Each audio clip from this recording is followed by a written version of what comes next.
I want to know if you think that the person that received the overpayment should pay it back.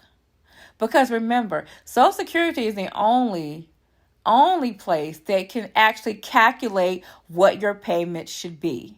Now, let me give you this astonishing figure. $26.3 billion have been mispaid in Social Security overpayments. $4.7 billion have been recovered. Now, this family in particular, Social Security said that they were mispaid for their children's payments to the tune of $30,000, and they have to pay that back. So instead of getting the $900 a month they're getting for the children's payments, they're going to get $150 until the 30 grand is paid back. Now, remember, there is nothing you as a citizen can do to say, hey, how much will my payment be? How do you calculate this? Because they're going to tell you, but then later on, they're going to tell you, oh, we told you wrong. And there's nothing you could do.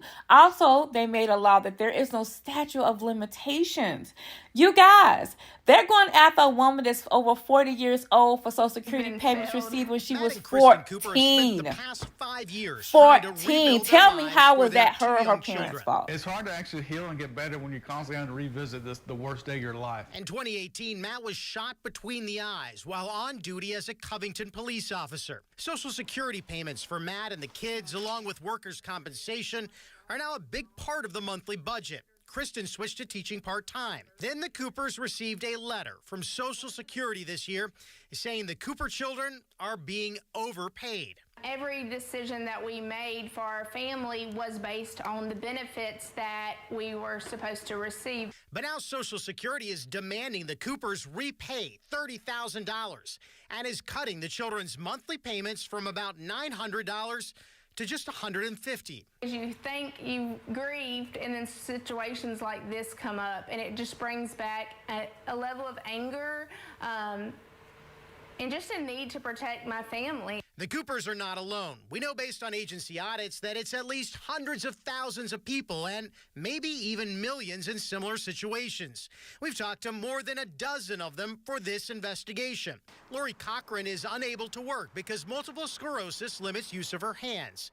Social Security says she owes $27,000. They told me it was because of the life insurance policy that I took over from my mom that she had on me, and it had cash value of $4,000. Alex Hubbard receives Social Security benefits because he has Asperger's syndrome. He lost them because he started working in the mailrooms at Starbucks and Seattle City Light.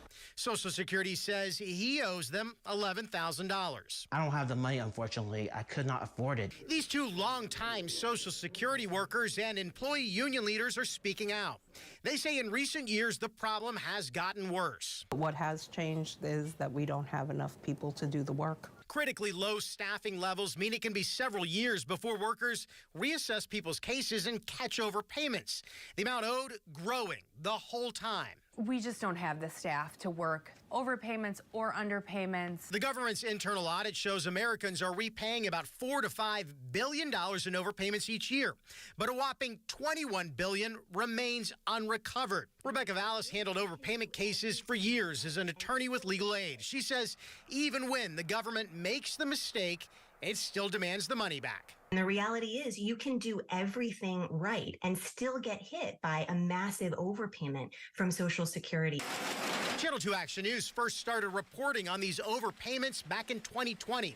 Our investigation showed you how a provision of the 2008 Farm Bill eliminates the statute of limitations for collecting old debts.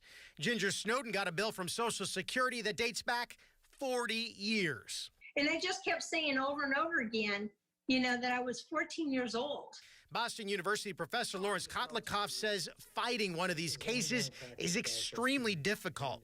If you want to try and get this adjudicated, it's a nightmare. That's what the Coopers are discovering. Their appeal was denied, even though it was a government mistake, not correctly including the Coopers' workers' comp payments and calculations.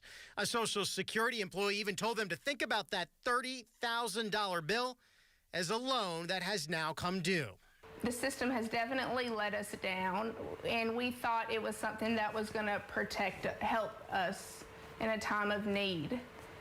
The Social Security Administration declined our request for an interview, but sent a statement saying they are required by law to recover these payments. And, quote, while staffing losses and resource constraints have challenged our service delivery, our payment accuracy rates remain very high.